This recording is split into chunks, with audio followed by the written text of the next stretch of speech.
Good morning. Thank you all for being here with us today. We are very pleased to be able to welcome you all to the observance of the 14th Foundation Day of IISER Pune.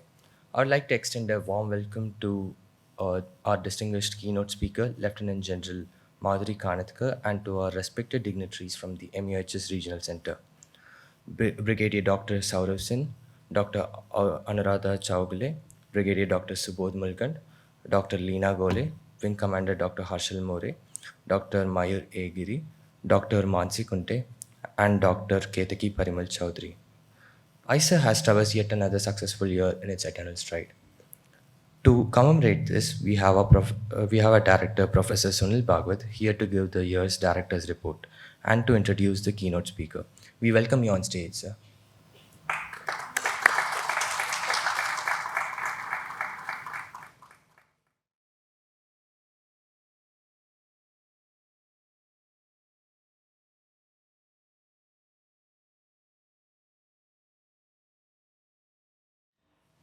Lieutenant General Dr. Madhuri Kanitkar, various distinguished guests in the audience, my colleagues, students, a very good morning to you all.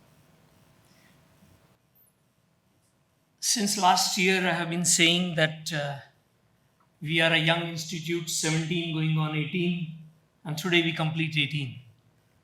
So let us see what we are and what we have done so far and in the last 1 year. So that's what I'll be showing you through this. Ma'am, we have 8 departments. People understand science means only physics, chemistry, maths, biology. We go beyond. We have science education. We have humanities and social science. And we have earth and climate science and data science, besides the physics, chemistry, mathematics, biology. All these departments work together, and our collaborative programs between departments are also very high. Our flagship program is a BSMS. It's a 5-year program where students will get BS and MS together, wherein when the student joins in the first year, they are not branded as a biology student or physics student. They start with the general subjects, all 8 of them. And it is only after 3 semesters that they will pick that they want a major in a particular subject. Then they have to accumulate certain number of credits. And if they accumulate additionally a minor, they can get a minor as well. Or they can also graduate BSMS General Science. That's our flagship program.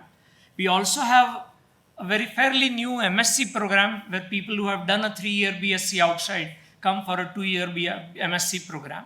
We have an integrated PhD program where a BSc graduate can join here, have a much heavier coursework than an ordinary PhD student, and then after that become a regular PhD student. We of course have a PhD program. We also have an international PhD program, but at the moment we don't have many students to talk of. And we also have externally funded R&D projects with us. So IISER stands for science education as well as research. The first thing to report in the last year, I've just completed, now next week I'll be completing 1 year in the institute. I took over from my predecessor, Professor Jayant Udgaonkar. I think he could not be here today, but he's still around with us as a professor in biology. We have new faculty joining during this year. Besides me and Professor Udgaonkar joined in biology, we have new people in earth and climate science, Dr. Ajay Kumar and Dr. Ismail. And we have visiting faculty in biology, Dr. Girish Deshpande. Humanities, we have Professor Dhruv Rana. And we have some emeritus faculty, new one, Professor Nishikant Subedar. And some guest faculties, Dr. Shrikant Bhutri, Dr. Shemant Apte. And somebody who was an emeritus faculty and now an adjunct faculty in physics, Professor Satish Ogle. Just a few numbers at a glance. We are 138 regular faculty members. We also have 23 visiting emeritus, adjunct, and so on faculty members. We have 50 fellows, project scientists, and postdoctoral researchers with us, 135 non-teaching staff. And this caters to 1,149 undergraduate BSMS students, 506 direct PhD students, 166 integrated PhD students, and 45 MST students. And in an institute where we began in 2012 with just 42 graduating from our place, and in fact, those people, most of them, they went for their PhDs and then postdocs. And it was only in 2023 that they would be looking for jobs. And we already have a few who have joined in IITs and some other IISERs as faculty members.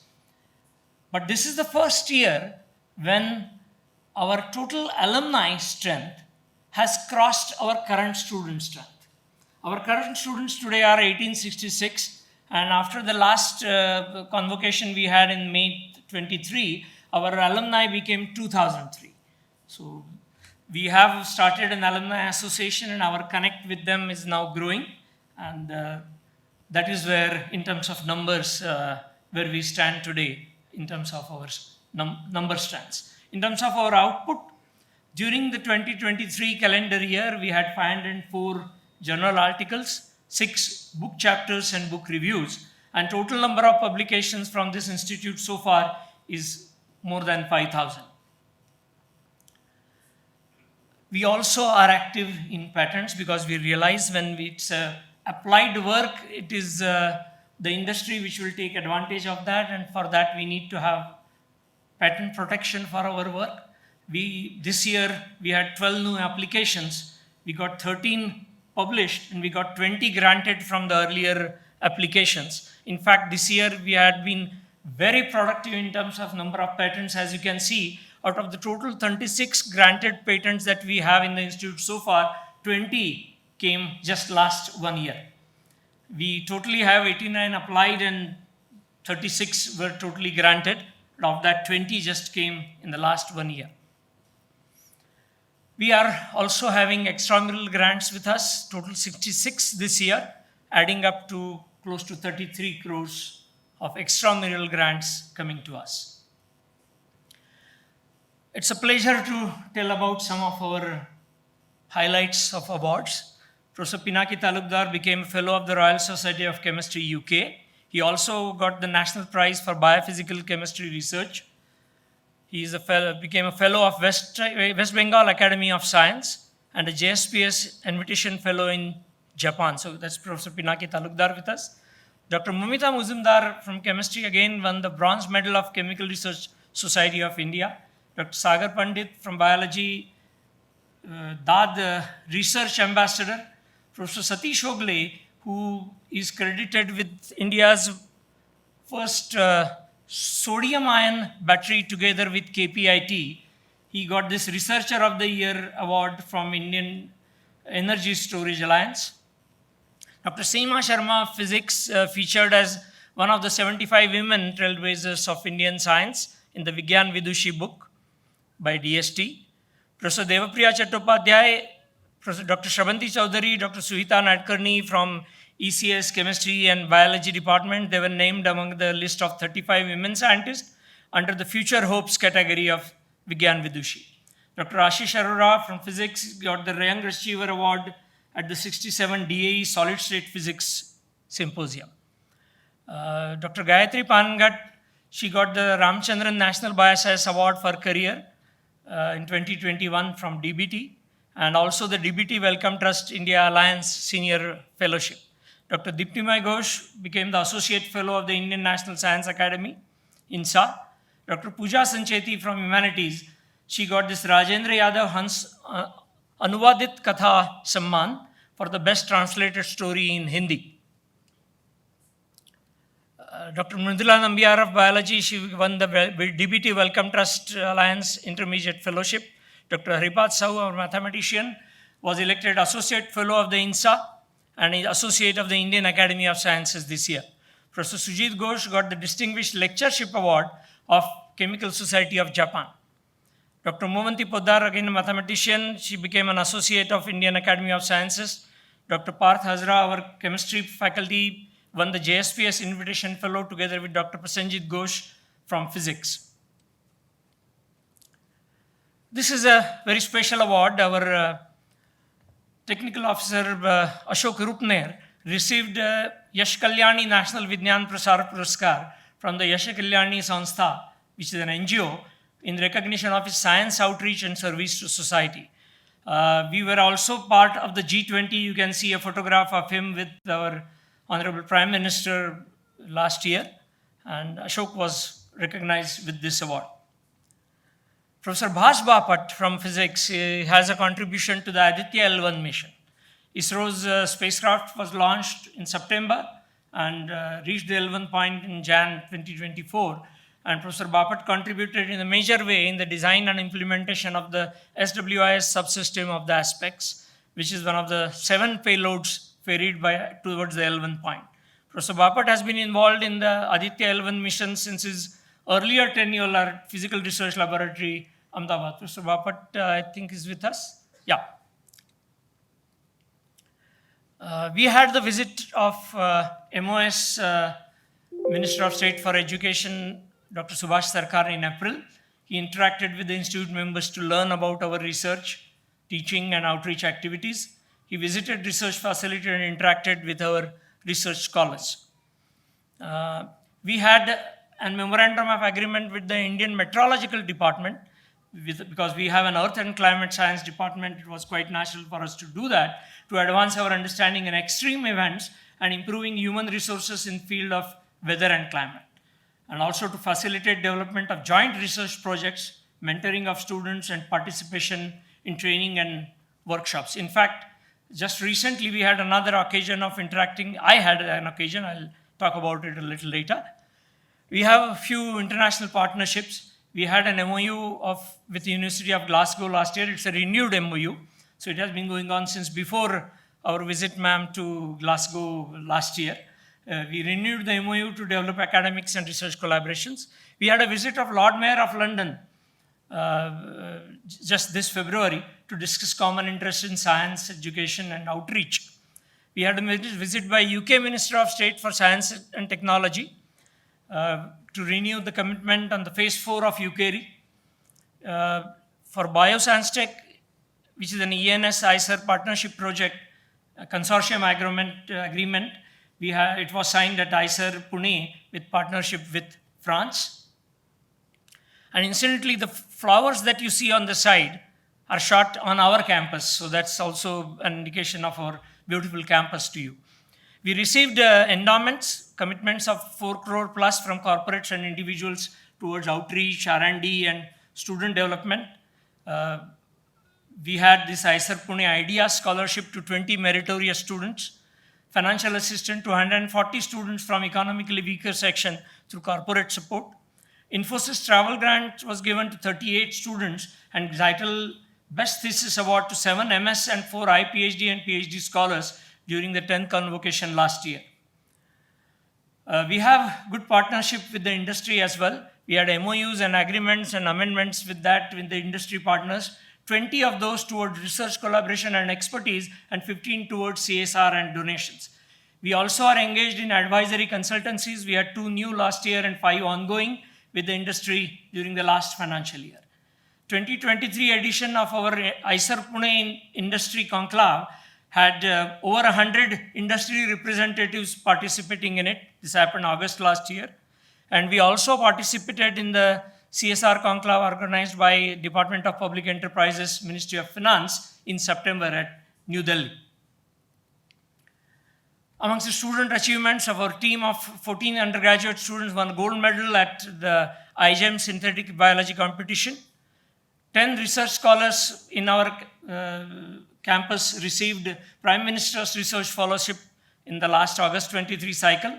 And we have several student-led activities, academic and cultural activities organized by students throughout the year, including we had one event called Mimansa, which is supported by an industry Praj, which invites people from over 1,000 various academic institutions within the country.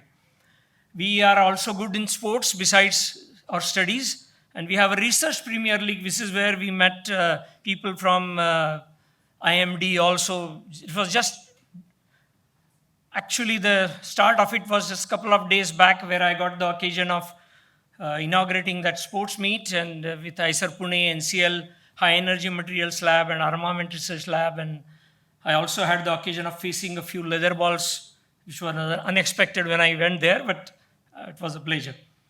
We have a National Sports Week in August, and 10-day yoga workshop in June. We also have a very good inter-IISER sports meet. This December it was held in IISER Trivandrum. We had a G20 event hosted at IISER Pune last year, a one-day seminar on accessible science, fostering collaboration, a precursor to the fourth G20 working group meet, which was in Pune, which was organized by the Higher Education Department and in partnership with Elsevier and of course IISER Pune. International delegates from various countries, including Oman, Belgium, UK, and USA, visited the campus and saw various things during this event.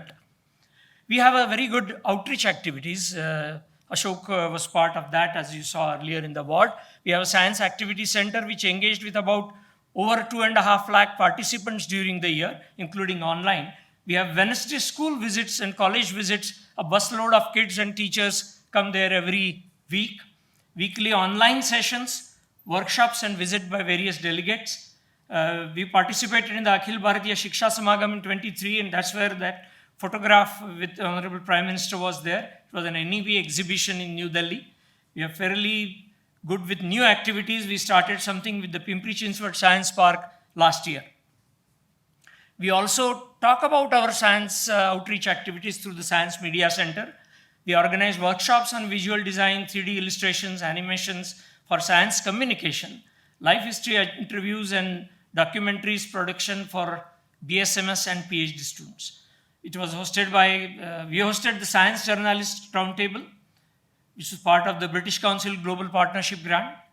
And we produced MOOC courses and documented various science education outreach programs and institute activities through this Science Media Center. We also have this program called IRISE, hosted on our campus, whereby we reached out to 3,000 teachers with regional and cascade workshops happening by training the trainers, inspiring India in research, innovation, and STEM education. That's what IRISE stands for. Teacher training workshops happening in Maharashtra, Bihar, Uttarakhand, and Jharkhand, and developed 136 master's trainers through these 50 workshops. We have capacity building programs for early career researchers, reached out to more than 600 PhD scholars, not just here, which we are talking about outside, and postdoctoral research scholars through 12 different workshops. Another outreach activity we have is MSDEED, Maharashtra State Development of Educators and Enhancement in Delivery Program, which is aligned with NEP 2020, training faculty members of universities and colleges in Maharashtra in inquiry-based active learning and developing a community of practice. A couple of times I had the occasion of personally interacting with them and the students who come to SAC as well. And ma'am, talking to the people who have come out of these programs is a pleasure by itself. They talk so positively and they feel they gained so much from these programs that we feel very proud of conducting these programs on our campus. We have a Section 8 company, Atal Incubation Centers, train technology business incubator set up under this. And we incubated 32 startup companies so far, including those in 23-24. Various domains such as biotech, pharma, healthcare, agri-tech, AI/ML, clean energy, environmental sustainability. 10 of these are actually startups by our faculty or students or alumni of IISER Pune, and others also, of course, from outside. We have a support from corporate donors and CSR, student entrepreneur in residence program, and startups at the AICC. This is a photograph of the incubation center. We also have another Section 8 company here, which is IHUB Quantum Technology Foundation. We are participant with the National Quantum Program, and we are dedicated to development of quantum technologies such as gravimeter, quantum computing, ion trap computer, and so on. Some of the products also have quantum clock and quantum sensors, spintronic devices for data storage. I'm speaking this word without understanding much of what it really is, but we have experts in physics department who deal with that. With all this, our ranking stands fairly good. In NIRF, we are ranked 34 in overall category, 27 in the research category, and 24 times higher education world university rankings put us between 800 to 1000. The Nature Index tables this year ranked us at 13 in India, 171 at Asia Pacific level, and 492 at the global level. So with this, I come to the end of my presentation about last year at IISER.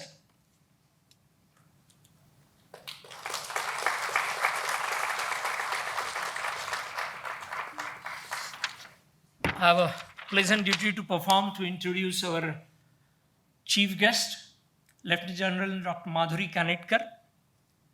For those of us who don't understand the Defense Services acronyms, she has the Param Vishisht Seva Medal, Ati Vishisht Seva Medal, and the Vishisht Seva Medal at various times. She is currently Vice-Chancellor of the Maharashtra University of Health Sciences at Nashik.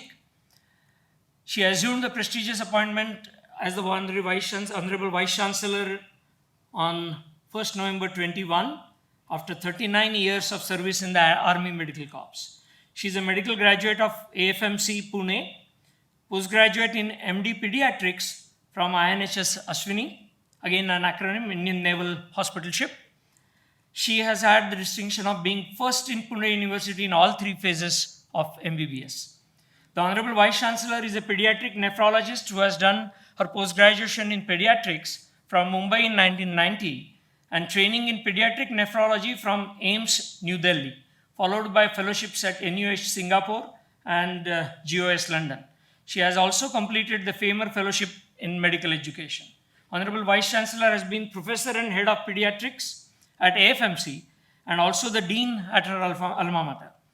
She has over 25 years of teaching experience and was awarded Best Teacher at MUHS in 2008. She has also been known to work for student welfare. Under her leadership, the officers, faculty, and staff of MUHS have undertaken many initiatives in a time-bound manner. These are illustrated in the vision document on their website. It is my shortfall that in spite of her invitation, I've been not able to visit the campus so far, but I will do that pretty soon. For her distinguished service in General Kanitkar has been awarded Param Vishisht Seva Medal in 2022, Ati Vishisht Seva Medal in 2018, and Vishisht Seva Medal in 2014. She serves as a member of the Prime Minister's Science and Technology Innovation Advisory Council. Dr. Kanitkar, we welcome you heartily and please address the gathering.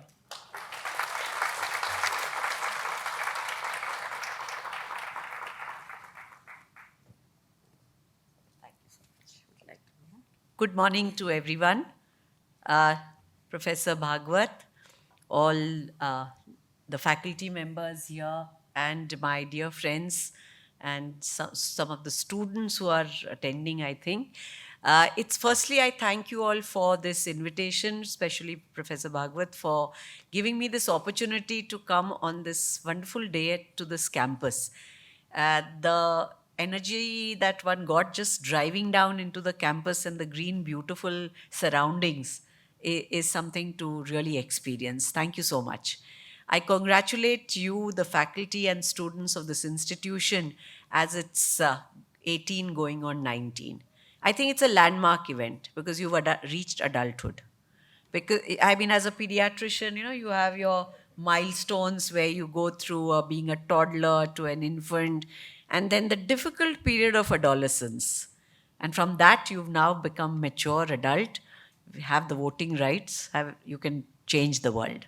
So I think congratulations on this. And for the excellent report that one got to hear, where the institution has over the years grown from achieving lots of milestones with feathers in your cap and gone from strength to strength. And may it continue to grow and flourish. And may we together establish cross-linkages to enjoy this journey of education and research in a combined way.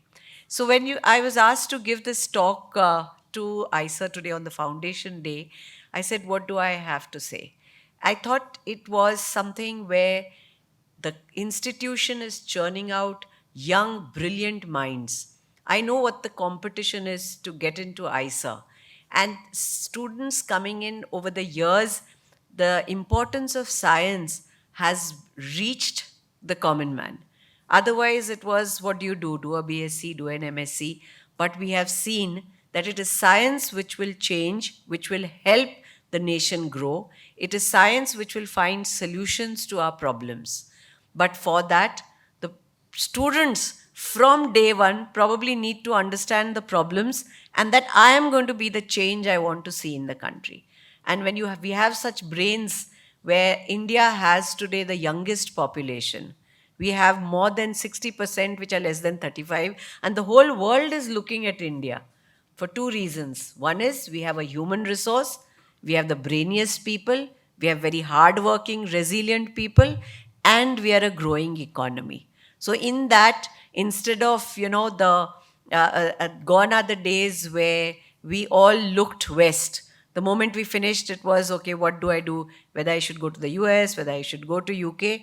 Now you go, you just add to your CV, and you come back, because if you want to really grow, you have to be where the growth is occurring. So I think I compliment one young lady I met today who's come back. And I think this is the place. So if you start your journey with a dream of what you're going to do, I think that is the first step. And therefore, I chose this topic of make your research count. And this is a picture here that at Maharashtra University of Health Sciences, we've put this together because I feel growth is when the I gets out and the we comes in, and we have to learn collaboration from the beginning. So this is our department we've created for integrated research, because even in medicine, just the way here you have physics, chemistry, biology, maths, and it's very nice that you start with an integrated approach, but we don't. We go into various, it's Ayurveda, homeopathy, allopathy, physiotherapy. So there are lots of pathies. And in that whole process, we are losing empathy and sympathy for patients. So how do we grow together was one of the challenges I took on myself. And we thought, let's start with this. So if you see this, it's the Vadacha Zhad which starts off with ancient Indian systems of knowledge, the Ayurveda, all those little emblems there. It grows on to bring the hands, which brings in allopathy, all the best that science. And it's only when this whole combined thing can we heal the world, which is seen there with MUHS strives to do, and that is our vision. So that is Drishti. But Drishti is also a full form of Department of Research in Integrated Science and Health and Technology and Innovations. So that is Drishti for you. So this is something that I thought I would share with you and walk the talk that we are doing. Right at the beginning, I'm going to sort of put my hands up and say that there is a conflict of interest. Having been a soldier who all her life was trained to say, my nation first, always, and it comes for everything, the nation comes first. It's very difficult to change in this old age. So there is a conflict of interest that I might be a little more biased towards saying this is what it is. The second is that I've had 3 roles of very prestige, and I feel very humbled that I could, serve under 3 these things in one life, and where all 3 are looked up to, that of a doctor, a teacher, and a soldier. So I stand before you with that experience and expertise to say, how can we make a difference? And therefore, I do not wish to give any kind of a lecture as a teacher, because a teacher's job is not to lecture and not to just inform, but to ignite and inspire. And if I can do that, I may have succeeded in my talk today. So nation first and always. When I was preparing for this talk, I was thinking that everyone just keeps saying, this is so bad, this doesn't work. And there's always that, gray cloud of everything, because we want ready paths. We want careers. We want, okay, I'll do a BSc, I'll do an MSc, I'll do a PhD, I'll do a postdoc. I must get a faculty position. I must have my research. I must have my H index. That's a standard thing we walk like, with the horse which has just standard. But in all that, I saw that what I started with, the growth potential, what the country has to offer for you, That is the silver lining, and that is the ray of hope. And this is I've taken from my campus, where it's lit up a lot of dark clouds, and that is what you people from IISER will do. You are the ray of hope that the country looks forward to. So this is my journey, which was like a student right from 78 when I chose to go off the beaten path, which is not just trip advisor, there was no advice, but instead of where I was a topper and chemistry, CBSE topper for the country, second in physics at the national level, and I chose to join AFMC because the uniform fascinated me. It was as simple as that. And I met a young smart guy who was just out of NDA, and I got a little carried away, who happens to be my husband, and decided this is what I want to do. But having done that, it was never looking back. Went through all the ups and downs of near 40 years in the uniform. But the bigger challenge was after that what? We always want a smooth. After that, the easiest was have a nice, because HAG plus, as a Lieutenant General, Deputy Chief, working with the Chief of Defence Staff, I had everything and a huge bucket list, which life didn't permit me to in that busy journey that I'd had of 24 years of being separate from my husband, running profession, bringing up children, looking after this, and trying to do research and whole thing. So in all that, there was a huge bucket list. But then I thought to myself, is that what I finally want to just do? Or can I have it all again? And I chose to take the challenge against even the honorable governor's thing ki sir dard kahe ko leti ho. And I've got a lot of my people from MUHS sitting here, and my answer to the governor was, sir, maine kabhi sir dard liya nahi hai, maine diya hai. So with that in mind, I went to MUHS and took on a new challenge as the Vice-Chancellor. And this was probably also because we are always in life looking for a new role. And having, been luckily to have served in the Medical Council of India and the Board of Governors when MCI was dissolved, and continue to be an advisor to the National Medical Commission, that was on one hand education. On the other hand was the doctors, the discipline of a soldier. And the third was science and technology, that I was probably the only doctor and the only serving military officer to ever have been nominated to the Prime Minister's TIAC. So I had this whole backup, and I said, am I going to just sit back and take a pension and enjoy life, or do I have a responsibility to do more? And I chose the second, because I also read somewhere Dolly Parton, who said that if your actions create a legacy that inspires others to dream more, learn more, do more, and become more, then you are an excellent leader. And probably I was looking for that little leadership role, and I thought I must work towards it. And this is the standard route that we all take, from information, data, putting it together, knowledge. And we are in this little cycle of, 1 degree to the other, 1 degree to the other, because you keep going up that path. And nowhere do we really get, and by the time that wisdom comes in, most of us have gray hair. So can we sort of bring that in a little earlier? And can we say that do not learn only to earn, because earning will happen. But can I enjoy this journey, and how can I use mine at every stage, which is what will drive me beyond a simple job or a simple degree. So this was the journey that I followed, where medical education in my days had absolutely, except for, maybe doing a forceful thesis for a MD program, post-graduation, there was really nothing of research. So you were told, do your MBBS, then you can do your MD, then you can do your super specialization and start looking after patients. And there was something which the two didn't combine. Research was a small question. So my journey of this growth that I spoke of from this was something from just this cycle of education and patient care to how can education, research, and productivity prominence all be a continuum of care?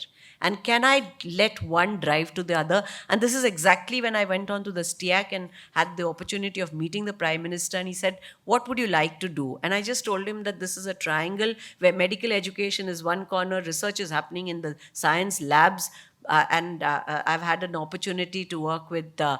Vani, who's NCCS. So I said, they're the ICMR labs, the DBT labs, the labs where they do their research, we do our clinical work, and the poor patients in the public health sector has no idea of what education and research is, and the three don't talk to each other.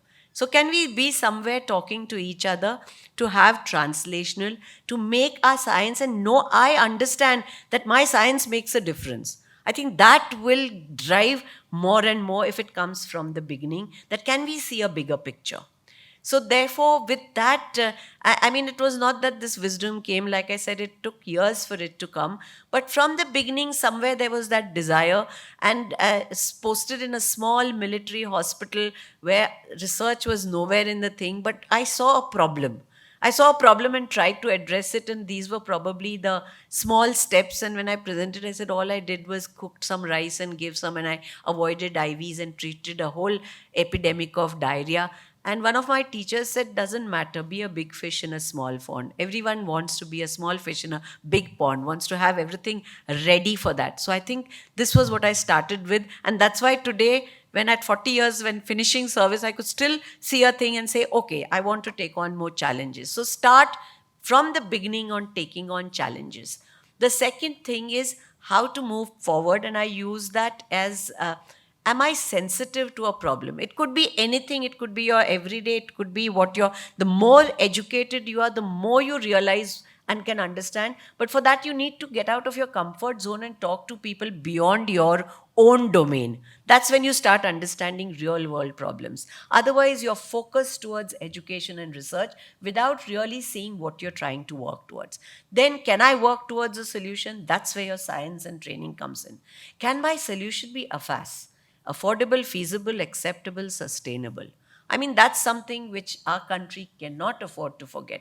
And can I solve it alone? Otherwise, do I need to collaborate? And what are the resources I need? If we can answer these things, already we are starting to find solutions and see problems as a way. So with the same thing, I mean, what I did was very simple, that, there were when we started pediatric nephrology in the armed forces and started home-based dialysis, they said, how can you teach mothers? But I found mothers were the smartest. And even if they were uneducated, they cared the most for the child more than any doctor or nurse. And teaching her how to use this normal pressure cooker to autoclave brought down costs significantly. So trying to make protocols to make the FAS, and started home-based dialysis for children. Or when there was, today, these are the algorithms which are used in the country, but it started from my area of work and interest was bladder dysfunctions, which was unheard of. At that time, there was no one really working. And therefore, we thought what is not seen is not known. But coming into it today, it's a standard of care. And we started finding algorithms for the have-nots. And that thought of then continues as we established the Gene Health Lab of MUHS, which is for the have-nots. Where can we bring research, patient care, and education all under one roof? And that's functioning in Pune. And I'm really happy that, and I hope we can collaborate with IISER to bring science and clinical care for the poor people. So I understood very early in life that if I want to make impact in publications, it can't be with just my small little things, and I need to collaborate. So we started forming teams, and that started getting us the results of getting better. And this went on to create nomograms for Indian children and neonatal jaundice. Some of from life sciences may understand, but it's not important what you do. It is the lesson one learned from it. And this was that teamwork counts, and the teams can get bigger as you go along if you start small. And with that, when one came to the AFMC as a dean, I already realized the importance, and what started off as a small idea turned out into a multidisciplinary research unit where again clinicians and scientists could work together, got some grants, and that was the first time we had an excellent rapport with National Center for Cell Sciences, NIV, and we started using clinical and research going together. And that is, we also thought multidisciplinary, set up sleep labs, and we've just had a PLOS publication where we used Yoga Nidra and its impact on decision making and cognitive functions. So this is something, so along the journey, one hit the ground running. So once you're, when you have that, जिसको कहते हैं कि कीड़ा दिमाग में घुस जाता है कि you have to keep finding problems. It gets, with time, you want to keep on finding problems and finding solutions. So when I was posted after being dean, I went into a totally operational area of Jammu, Kashmir, Ladakh, and took over the administration of the medical supplies and medical formation for the entire Northern Command during the Article 370. And that was stone pelting, multiple injuries, deaths. soldiers dying young, high altitude, hypo.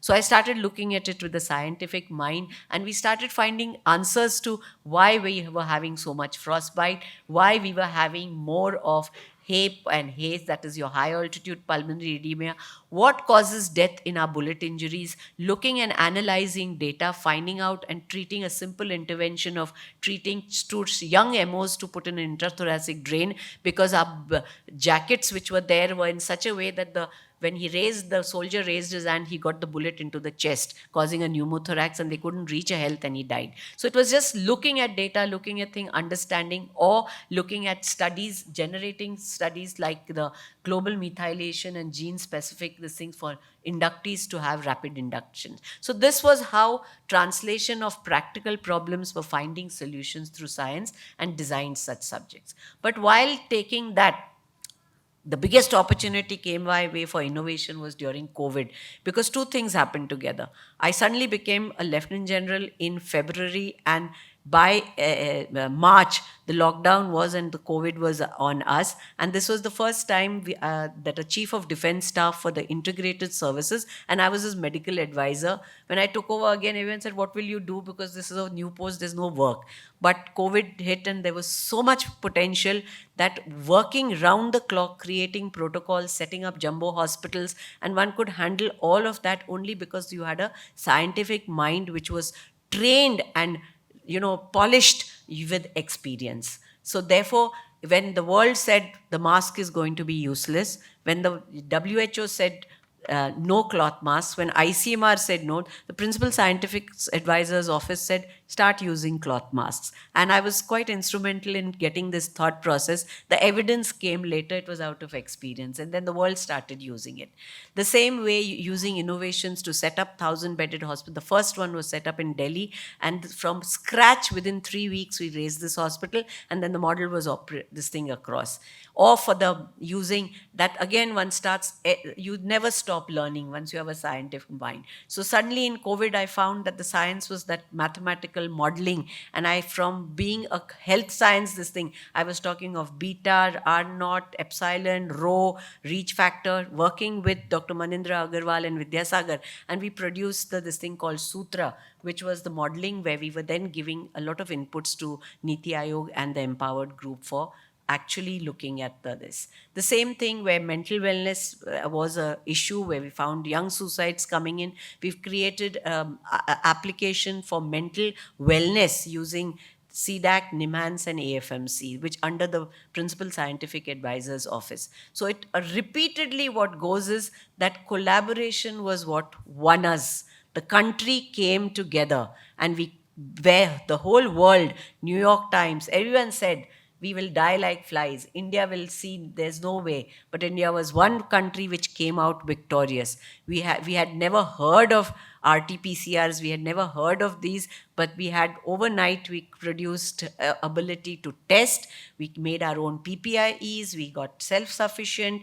Not only one, but we had 3 vaccines. And not just the country. We had the largest vaccination drive and could reach out to all, even the other countries as against the developed world. So I think we really, just the way I said, when you hit the ground running, we reached that stage where we have arrived as a nation. So therefore, this goes in confirmation of what I said, that let us take pride in our collaboration and work together.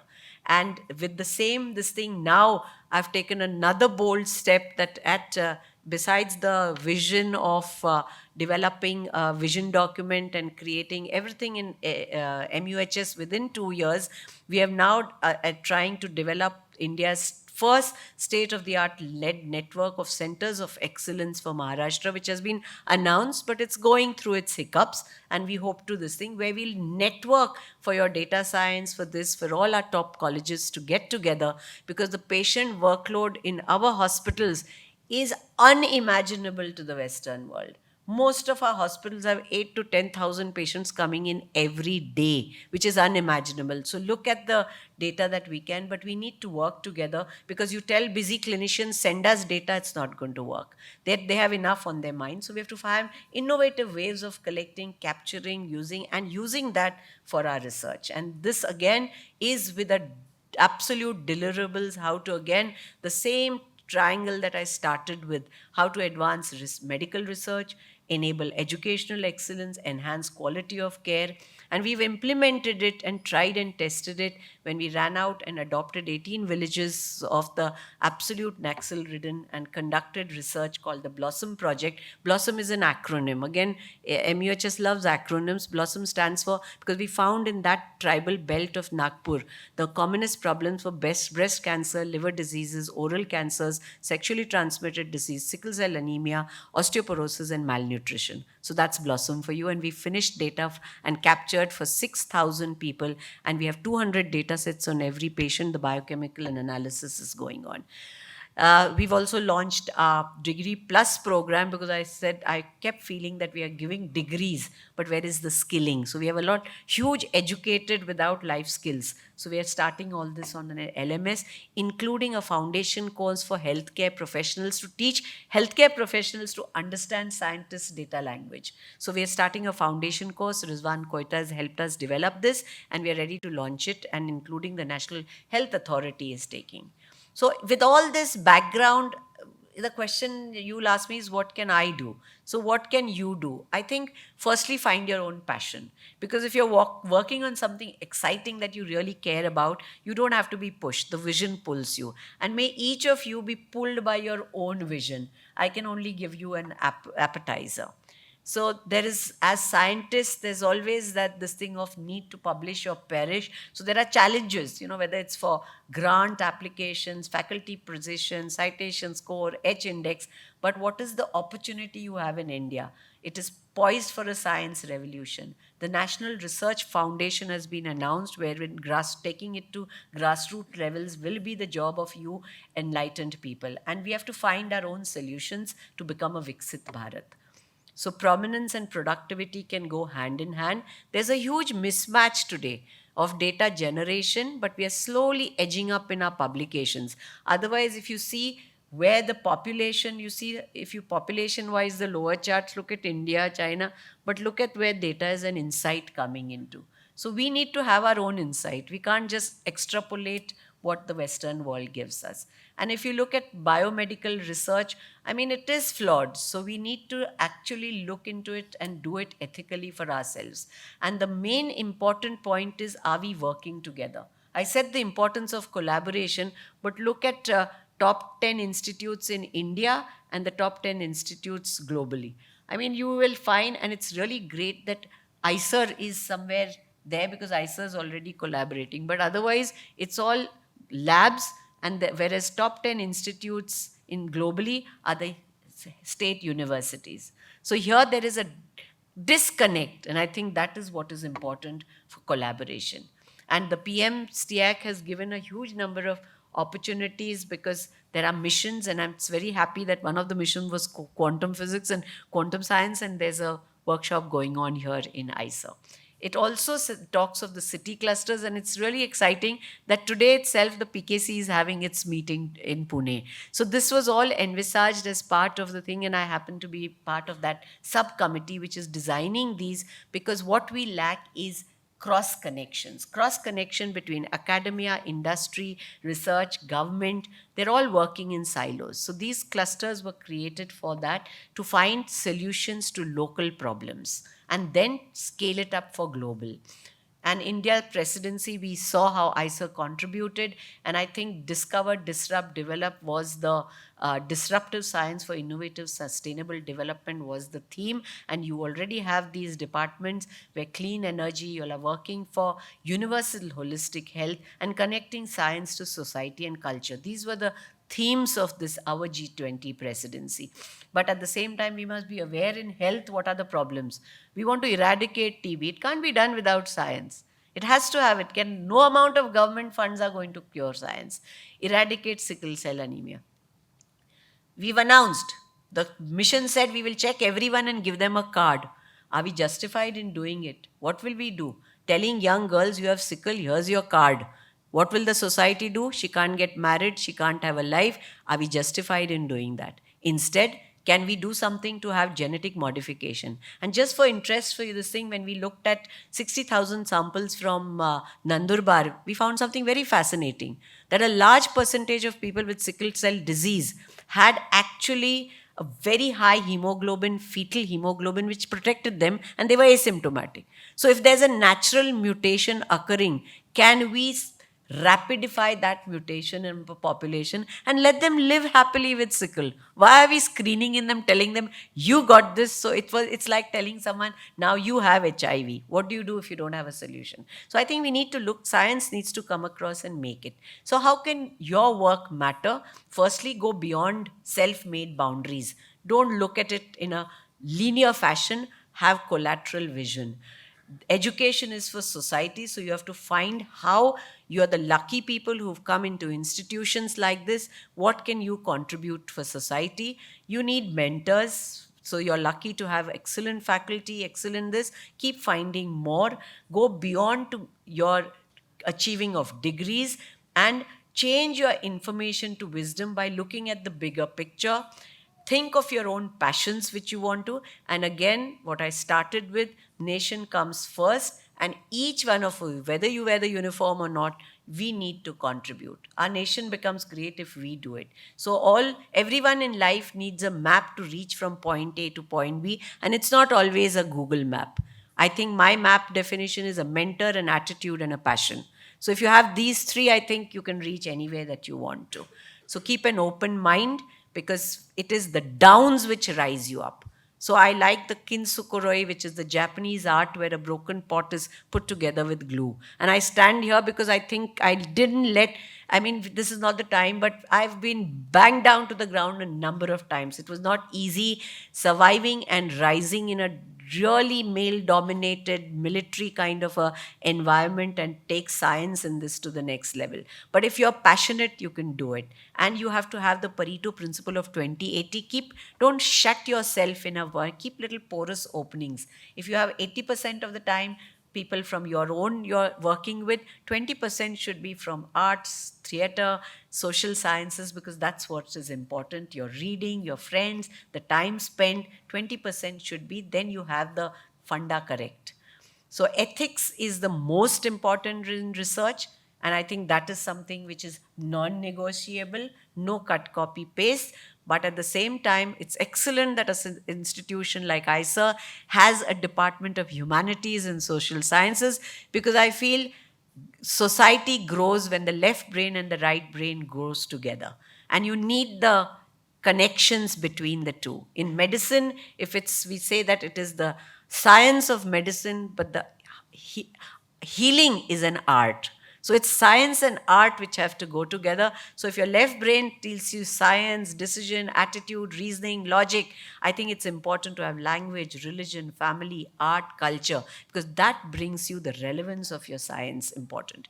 And therefore, if you've not read the book, I would suggest read the book of Ikigai, and may each one of you find your Ikigai, which would be what the world needs, not just I, me, and myself. So if you go beyond that, you always find your Ikigai. And in the same thing, just the way this beautiful campus, from nothing in MUHS, which was a jungle 2 years back, we today have an absolutely green campus with water conservation. And we've done it as a team by the hashtag MUHS Parivar. We've created the Garden of Five Senses. We've created rainwater harvesting, natural energy, clean energy, and a plastic-free zone. So with that, I end this thing. Thank you so much, and Jai Hind.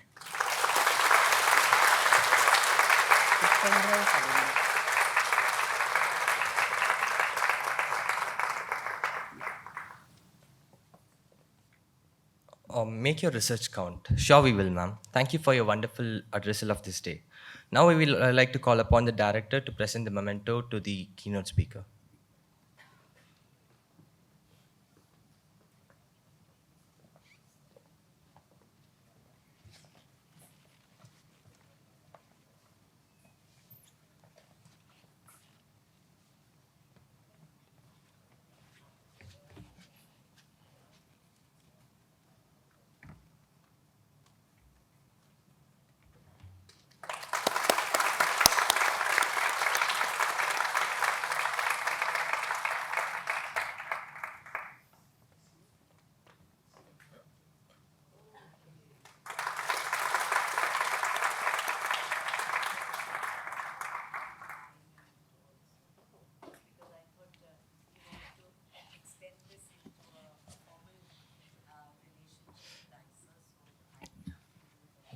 Now the keynote speaker will be presenting the memento to our director.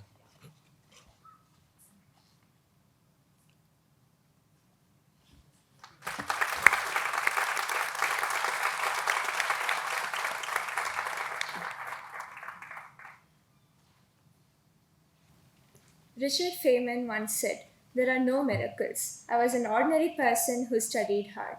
And today, here we have our students who have done just that. We take this opportunity to recognize their outstanding efforts in academics. And now I call upon Dr. Bijoy Thomas sir to announce the awards and request our honorable chief guest to present the awards to our deserving students. Good afternoon. So academic excellence awards are given every year to students who have outstanding academic records. So this year, for the BSMS program, for semester 1, for the CNR Rao Education Foundation Prize, we have two recipients, Pawar Manomai Rishikesh and Piyush Vineet Kole. Please come on to stage.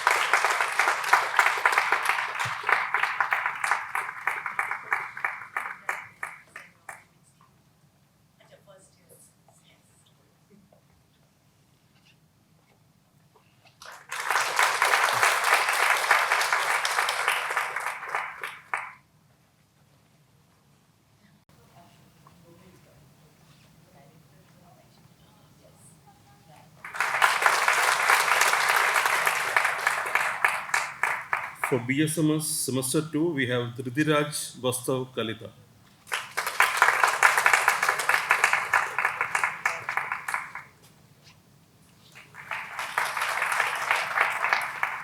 BSMS semester 3, Ridhiman Biswas.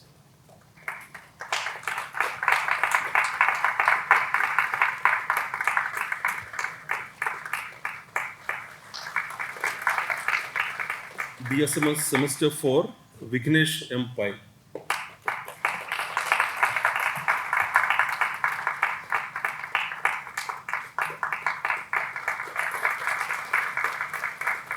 So semesters 5 and 6, Valanchu Adharva Abhijit.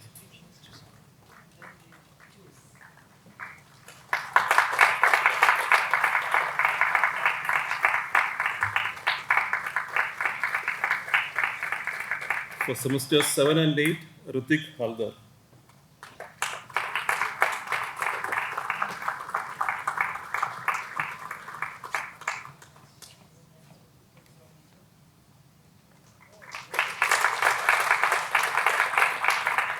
So we now move on to the Academic Excellence Award, discipline-wise for the integrated PhD program. First, Biology, Kushangur Pandit.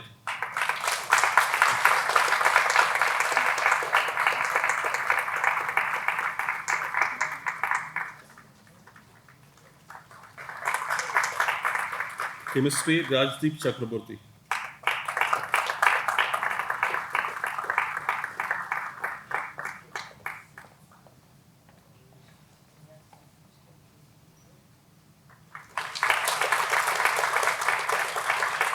Mathematics, Paramananda Das.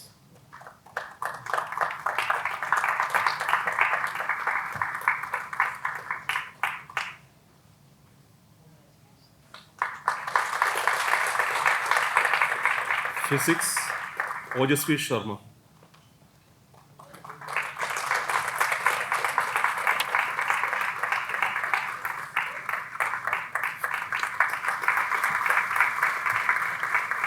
Congratulations to all the award winners. Thank you all.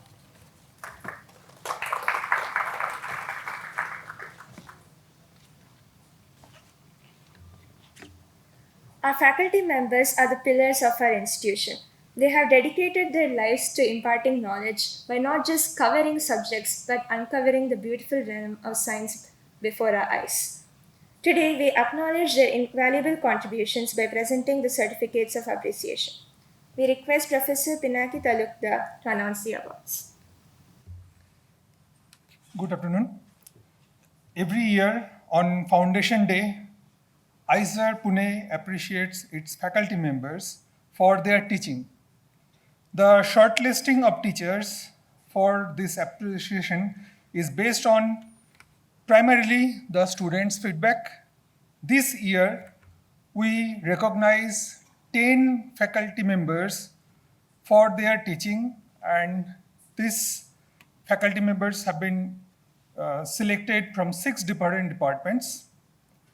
So I will call these faculty members' names one by one, and I request them to come to the stage. The audience can see the broad area of their research on screen. One out of many feedback comments given by one student who has appreciated their teaching is also available for you. So first I call upon stage Professor Nagraj Balsubramaniam from Biology Department.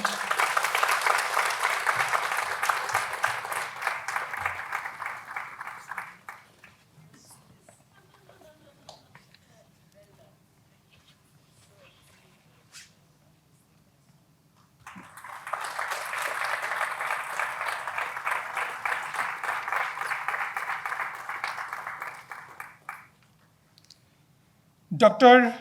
Nishad Matange from Biology Department.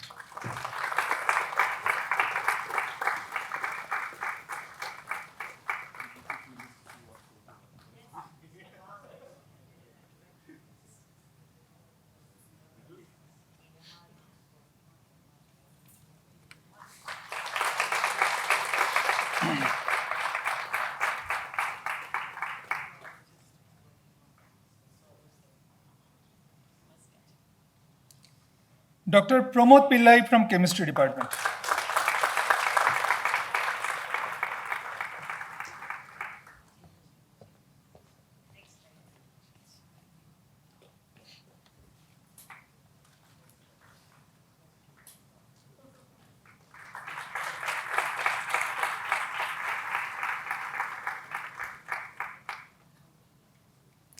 Professor Srinivas Hota from Chemistry Department.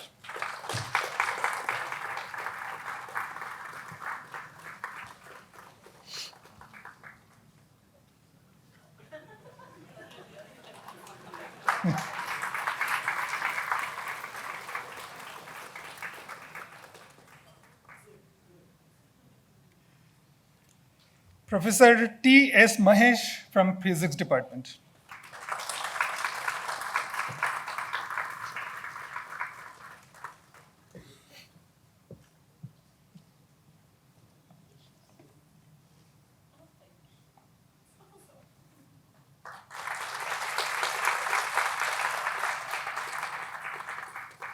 Next, Dr. Shourabh Dubey from Physics Department.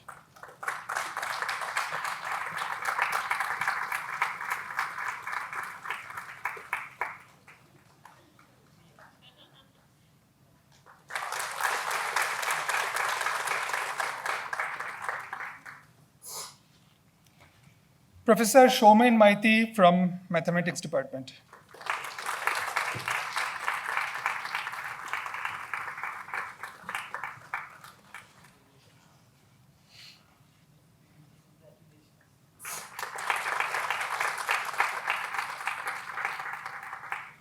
Dr. Supriya Pisulkar from Mathematics Department.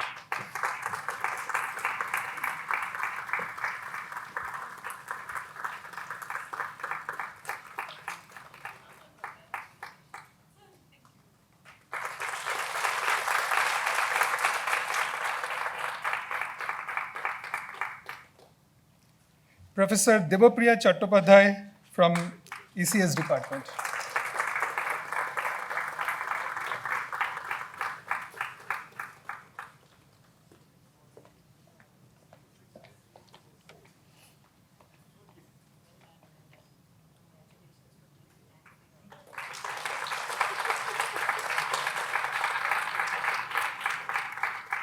And finally, Dr. Pushkar Shohani from Humanities and Social Sciences Department.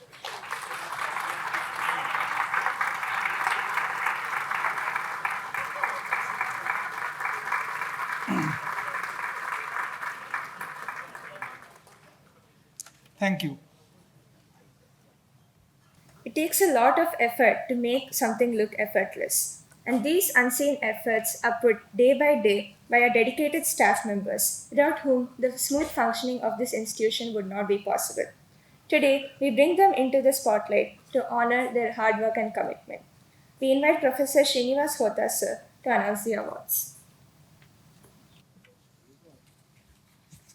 Good afternoon, everyone. It takes a lot of effort for the teaching and the research to happen seamlessly across all the departments and across all the divisions.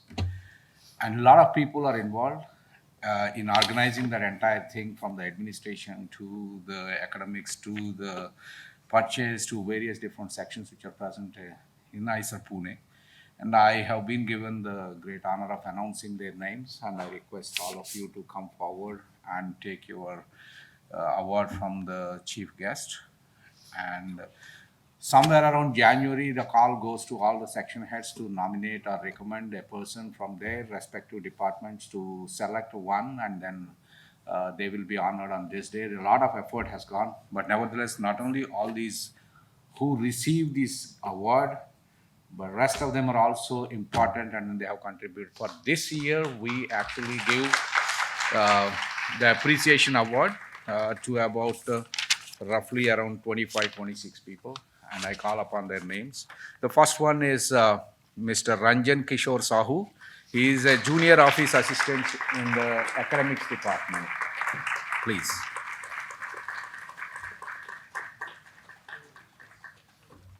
Mr. Swapnil Bhutkar from the academic section. Next is Mr. Shiv Shankar Mahato, assistant librarian from the library.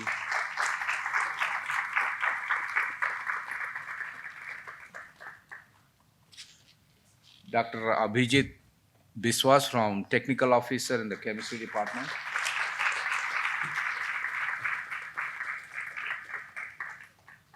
Mr. Prashant Kale, Assistant Technical Officer Physics.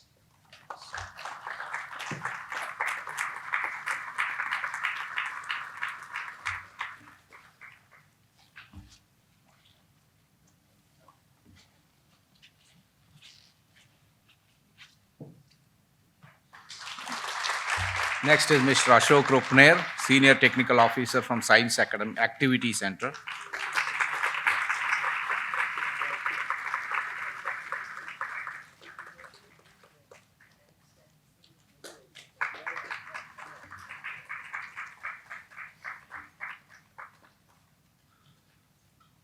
Mrs. Anubha Pulwale, Technical Assistant Biology.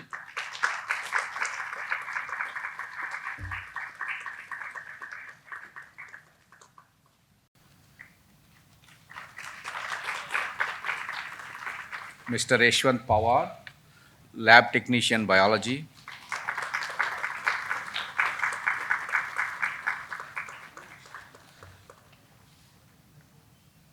Mr. Prabhas Patankar, Section Officer Accounts.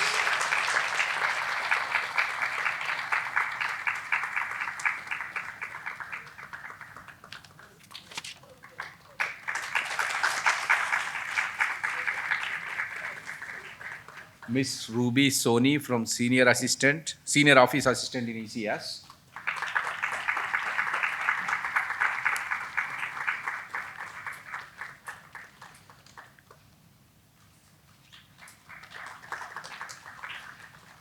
Mr. Suraj Handev, Senior Office Assistant, P&S, Purchase and Stores.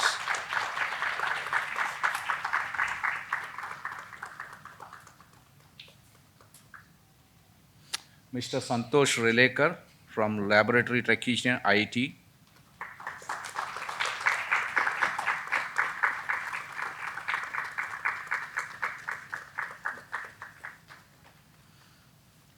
Mr. Manoj Mane, Senior Assistant Engineer, Electrical Engineering Section.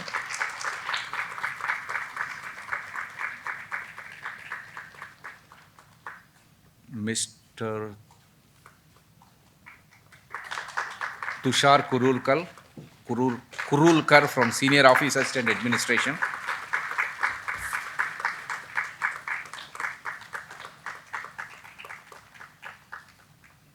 Mr. Nilesh Chakankar, Senior Office Assistant Administration.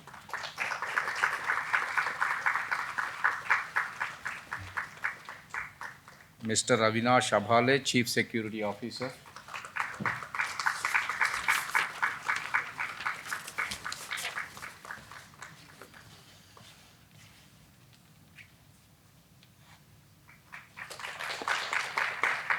Mr. Nitin Kesharwani, Senior Hindi Translator.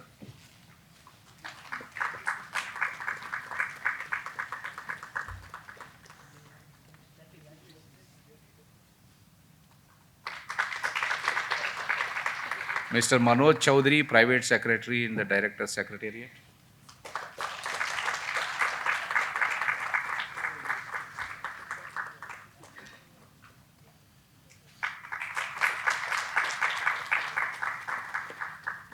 Mr. P. Imayavan, Technical Officer, Multimedia, Videography, Editing and Graphics from the Science Media Center.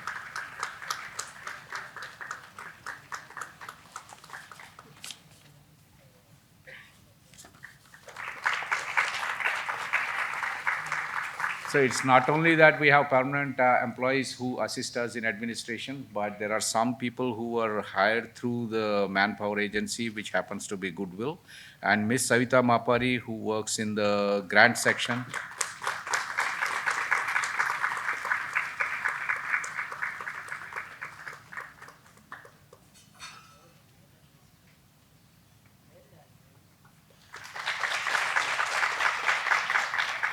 So we all recognize that not only good administrative staff, but we also need good housekeeping, gardening, technical and catering services. And here are the people who were selected this year for receiving the award from the hands of the chief guest. Mr. Mukul Paswan, if he is around. No? Okay. So he will be given in absentia. Mr. Narendra Jagtap, service staff through Goodwill.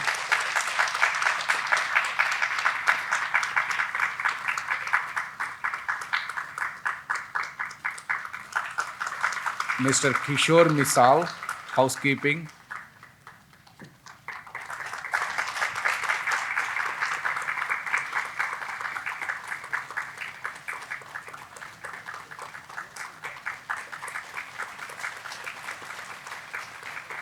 Mr. Sudhir Chandere, garden supervisor.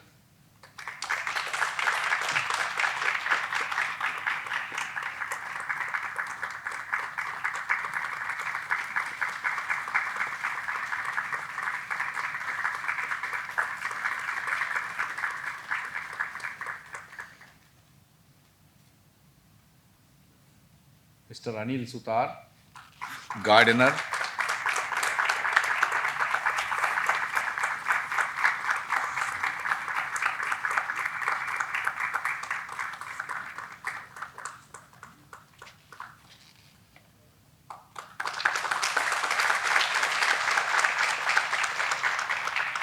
Muhammad Jubair Alam, AC technician, HVAC.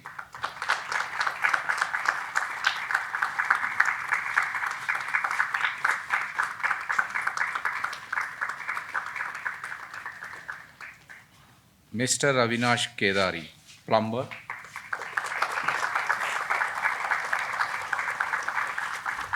Thank you very much for your kind attention.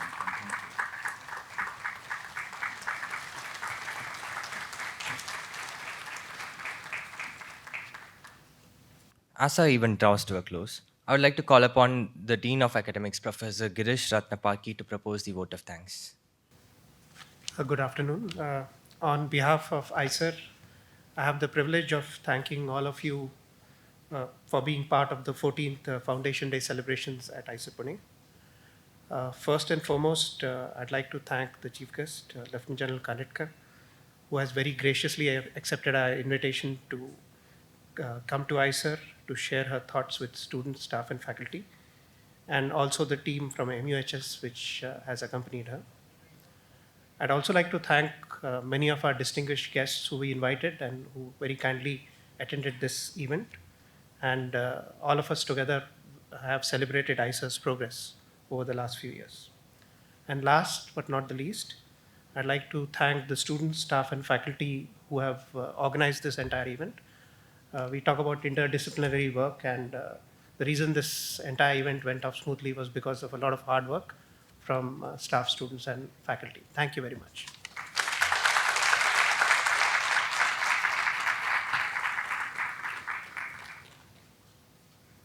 To conclude our ceremony, please stand up as we pay respect to our nation with the national anthem.